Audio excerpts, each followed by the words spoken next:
안녕하세요, 6학년 친구들. 즐거운 실과 시간입니다. 이번 시간에는 교과서 68쪽에서 69쪽에 해당하는 내용입니다. 정보 윤리를 지키고 사이버 중독을 예방해보는 시간을 가져보겠습니다.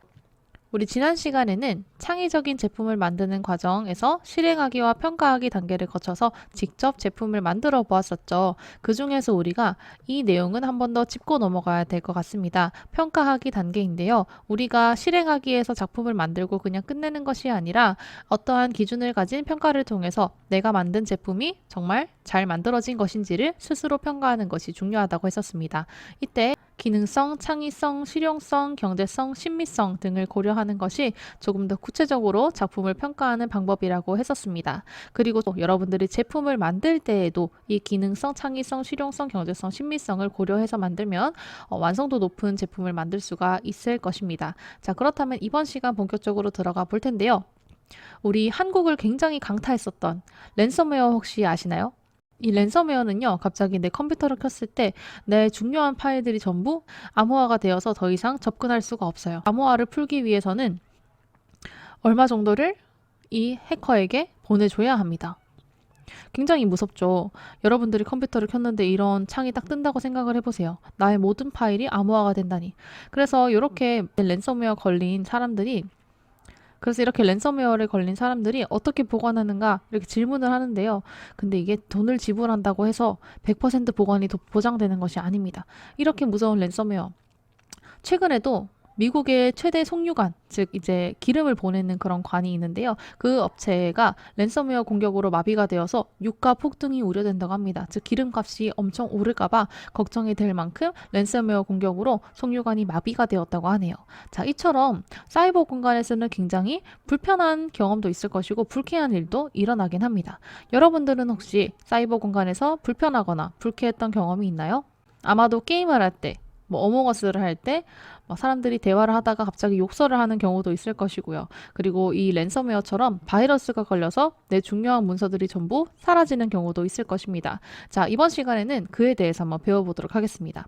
학습 목표입니다. 정보윤리와 사이버 중독 예방의 의미를 알고 사이버 공간을 올바르게 활용할 수 있다. 자, 그렇다면 사이버 공간. 이러한 사이버 공간은요, 장단점이 있는데요. 장점과 단점을 한번 보겠습니다. 첫 번째로 장점은 나의 신분을 밝히지 않아도 됩니다. 두 번째로 빠르게 정보를 찾아볼 수 있죠. 그리고 풍부한 정보를 활용할 수 있고요. 많은 사람과 정보를 공유할 수 있습니다. 하지만 단점은 예절을 지키지 않을 경우에는 문제가 발생하고요. 부정확한 정보를 얻을 수 있고 자료를 선별하는 능력이 요구되고 그리고 개인정보, 사생활 유출 가능성이 굉장히 높습니다.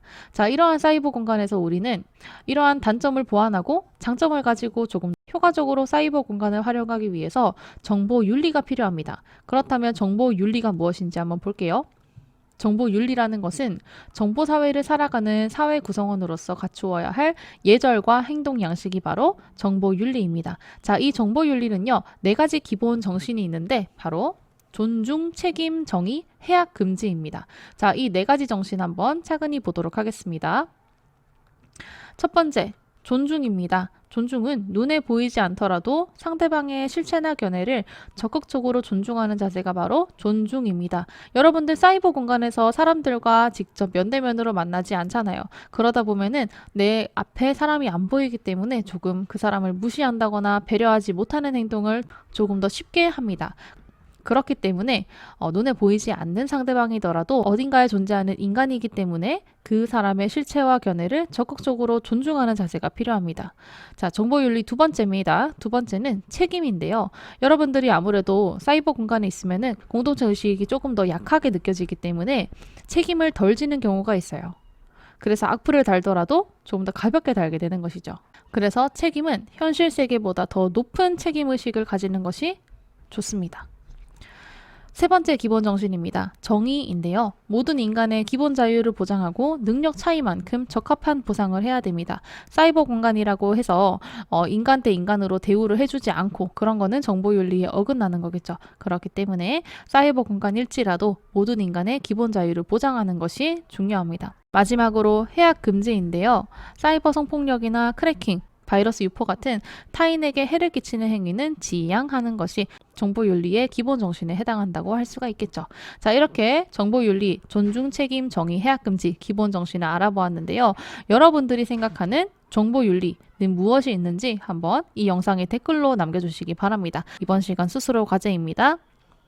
자, 그럼 오늘도 고생 많았고요. 다음 시간에는 사이버 중독에 대해서 한번 배워보도록 하겠습니다. 고생 많았습니다.